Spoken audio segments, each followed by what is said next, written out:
우리나라 통계청에 따르면 국내 사망자 수가 사망원인 통계 작성을 시작한 1983년 이래 최대인 것으로 나타났다고 합니다. 특히나 사망원인을 보면 3대 사인으로 심장질환과 폐렴이 있으며 그 중에 가장 높은 수치를 보이는 것이 바로 암입니다. 암을 효과적으로 예방하기 위해서는 일상생활을 하면서 최대한 발암물질에 노출되는 것을 막아야 하는데요. 하지만 대부분의 사람들이 본인도 모르는 사이에 발암물질에 노출되는 경우가 많습니다. 이 발암물질은 인체에 유전적 손상을 유발하여 암의 발생 가능성을 높이는 행위나 물질 등을 총칭하는 말입니다. 쉬운 예로 흡연이나 유전적 요인, 부적절한 식생활 등이 있습니다. 현대 의학의 발전으로 점점 많은 질병들의 예방법이나 치료법들이 나오고 있지만 사망 원인 1위가 암인 만큼 주기적인 검진뿐만 아니라 예방법을 알고 대처하는 것이 중요합니다.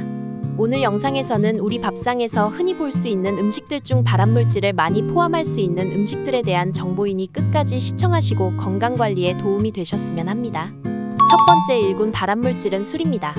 기쁠 때나 슬플 때 간식과 함께 자주 먹는 맥주 등의 술은 성명 카드뮴과 같은 1군 발암물질이라고 하니 정말 놀랍지 않나요? 국제암연구소는 암에 관한 한 음주는 안전한 양이 없다 라고 강조했습니다. 암 발생과 관련하여 단 한 모금의 술도 위험하다는 의미입니다.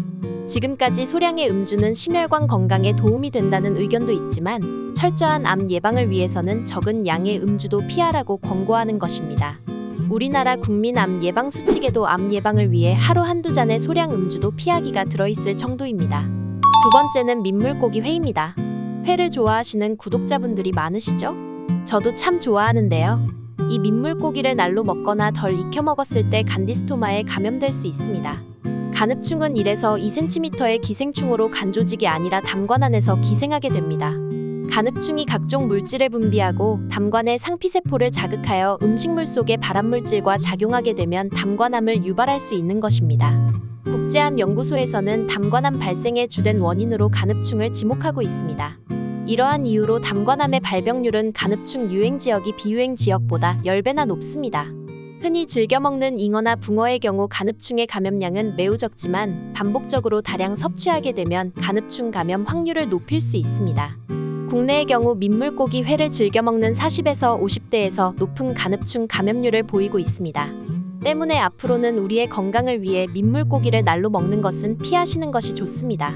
평소 민물고기 회를 자주 드셨다면 대변 검사를 통해 간흡충 감염 여부를 살펴 즉시 치료하시는 걸 추천드립니다. 간흡충은 치료를 하더라도 담관에 상처가 남기 때문에 다시 감염되지 않도록 주의가 필요합니다. 세 번째는 젓갈과 가공류입니다. 오징어젓이나 청란젓은 제가 좋아하는 반찬이고 없는 입맛을 살려주는 효과도 있어서 밥도둑으로 잘 알려져 있는데요. 하지만 이 젓갈은 세계보건기구 산하 국제암연구소에서 1군 발암물질로 분류한 음식입니다. 정말 놀랍지 않나요? 짠 음식이 건강에 좋지 않다는 것은 알고 있었지만 젓갈이 술이나 담배만큼이나 위험한 걸까요? 젓갈이 1군 발암물질로 분류된 데에는 여러 원인이 있습니다. 그중 하나가 주재료가 되는 나트륨과 식품 첨가제입니다.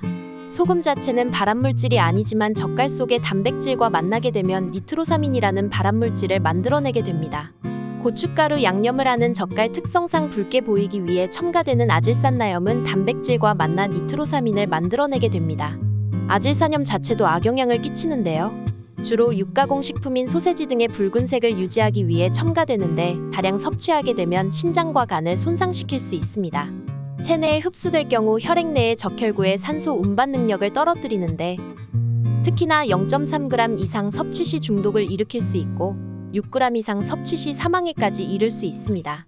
다행히도 한국보건산업진흥원의 조사 결과 우리나라 사람들의 경우 평균적으로 1일 섭취 허용량 대비 7% 정도의 아질산나트륨만 섭취하는 것으로 나타났습니다.